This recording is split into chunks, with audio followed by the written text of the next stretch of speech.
Assalamualaikum warahmatullahi wabarakatuh. Izin Ibu, perkenalkan nama saya Yeni Anggelia dengan NIM 2305285, Prodi Pendidikan Pancasila dan Kewarganegaraan. Baiklah, saya akan mempresentasikan hasil materi 1 sampai 3 untuk memenuhi UTS. Saya akan menjelaskan soal yang pertama, yaitu mengenai pengertian ilmu politik. Ilmu politik ialah ilmu yang mengkaji tentang hubungan kekuasaan, baik sesama warga negara, antar warga negara dan negara, maupun hubungan sesama negara. Ilmu politik disebut juga sebagai ilmu pengetahuan sosial paling tua karena ilmu ini berkumpul dan berkembang sejak peradaban Yunani kuno. Ilmu ini juga dikembangkan di dunia timur seperti di Cina dan India selama masa peradaban kuno. Yang kedua yaitu definisi ilmu politik. 1. Negara. Negara merupakan suatu organisasi dalam suatu wilayah yang memiliki kekuasaan tertinggi yang sah dan ditaati oleh rakyatnya. Kedua yaitu kekuasaan. Kekuasaan adalah kemampuan seseorang atau kelompok untuk mempengaruhi tingkah laku seseorang atau kelompok lain sesuai dengan keinginan si pelaku. 3. Pengambilan keputusan. Dalam kebijakan publik, pengambilan keputusan sebagai konsep pokok ilmu politik melibatkan keputusan-keputusan yang diambil secara kolektif dan mengikat seluruh warga masyarakat. Yang keempat yaitu kompromi dan konsensus. Kompromi merupakan proses pembuatan keputusan yang dapat memungkinkan terjadinya stabilitas jangka panjang dan keamanan demokrasi secara bersamaan. Konsensus merupakan jenis kompromi di mana pihak-pihak yang terlibat konflik dipertemukan di suatu tempat untuk berbicara mencari penyelesaian terbaik atas masalah yang ada. Yang kelima, pembagian dan alokasi. Pembagian dan alokasi adalah pembagian dan penjatahan nilai-nilai atau value dalam masyarakat. 3. Bidang kajian ilmu politik dibagi menjadi 4 bidang kajian utama, yaitu 1. Teori politik yang meliputi definisi politik, pemerintahan, sistem dan rezim, ideologi politik, demokrasi, dan juga negara. Yang kedua, bangsa-bangsa dan globalisasi, meliputi bangsa dan nasionalisme, politik subnasional, dan politik global. 3. Interaksi politik yang terdiri dari ekonomi dan masyarakat, budaya politik dan legitimasi, perwakilan pemilu dan partisipasi dalam pemilu, partai politik dan sistem kepartaian, kelompok kepentingan dan juga gerakan. Keempat, mesin pemerintahan yang meliputi konstitusi, hukum dan yudikatif, lembaga legislatif, lembaga eksekutif, birokrasi, militer, dan polisi. Yang kelima, kebijakan dan kinerja meliputi proses kebijakan dan kinerja sistem. Cakupan ilmu politik. Cakupan ilmu politik ditinjau dari 5 konsep politik. Yang pertama, klasik. Politik dalam pandangan klasik dikemukakan oleh Aristoteles adalah usaha warga negara dalam mencapai kebaikan bersama atau kepentingan umum. Yang kedua, kelembagaan. Pandangan politik kelembagaan menurut Weber berarti politik berkaitan dengan penyelenggaraan negara. Yang ketiga, kekuasaan.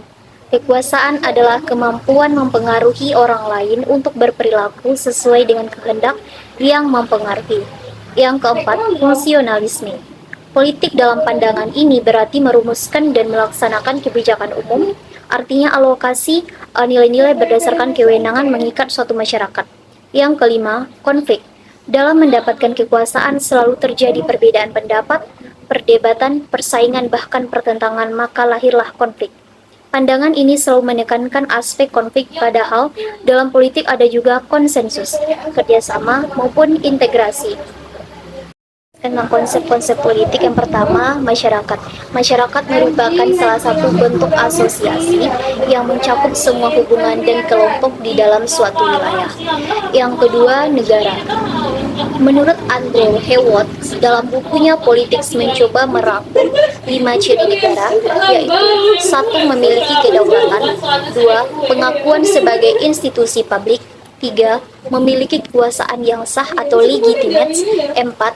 Dominasi yang didukung oleh pembinaan kohesif, 5. Merupakan suatu asosiasi teritorial dengan batas-batas geografis yang secara yuridis diakui secara domestik maupun global. Yang ketiga, wilayah. Wilayah adalah suatu zona yang difungsikan menurut jenis dan kekhususan suatu area yang saling berhubungan satu sama lain. 4. Penduduk. Penduduk merupakan seseorang atau sekelompok orang yang karena keberadaannya dalam wilayah tertentu. Yang kelima ada pemerintah. Pemerintah adalah organisasi yang memiliki kekuasaan untuk membuat dan menerapkan hukum bersama, undang-undang, serta kewenangan untuk mengatur komunitas di wilayah tertentu, yang umumnya adalah negara. Kedaulatan berasal dari bahasa Arab yaitu daulah yang artinya kekuasaan tertinggi, yang artinya adalah kekuasaan yang tertinggi untuk membuat undang-undang dan melaksanakannya. 7. Kekuasaan. Kekuasaan adalah hak untuk bertindak, kewenangan yang didapatkan oleh seseorang atau kelompok guna menjalankan kewenangan tersebut sesuai dengan kewenangan yang diberikan. 8. Legitimasi. Legitimasi adalah penerimaan dan pengakuan atas kewenangan yang diberikan oleh masyarakat kepada pimpinan yang telah berubah dari sudut pandang kekuatan fisik dan militer menjadi dukungan dari masyarakat secara masif. Yang ketiga yaitu pengertian sistem politik. Secara umum dapat dikatakan bahwa politik ialah berbagai kegiatan dalam suatu sistem politik atau negara yang menyangkut proses penentuan tujuan dari sistem itu dan bagaimana melaksanakan tujuan-tujuannya. Dalam perspektif sistem politik adalah subsistem dari sistem sosial. Perspektif atau pendekatan sistem melihat keseluruhan interaksi yang ada dalam suatu sistem, yakni suatu unit yang relatif terpisah dari lingkungannya dan memiliki hubungan yang relatif tetap di antara elemen-elemen pembentuknya. Yang terakhir yaitu menjelaskan skema. Menurut skema di atas, dijelaskan bahwa masyarakat dalam suatu lingkungan itu terdapat dua sistem, yaitu ada input dan juga ada output. Input ini bisa berupa masukan masyarakat yang timbul dari lingkungan dan masuk ke dalam sistem politik. Input yang masuk dari masyarakat ke dalam sistem politik berupa tuntutan dan dukungan. Tuntutan itu adalah bahan yang akan dijadikan dalam suatu keputusan dalam sistem politik. Contohnya saja ada yaitu pelayanan medis, harga sembako naik, dan lain-lain.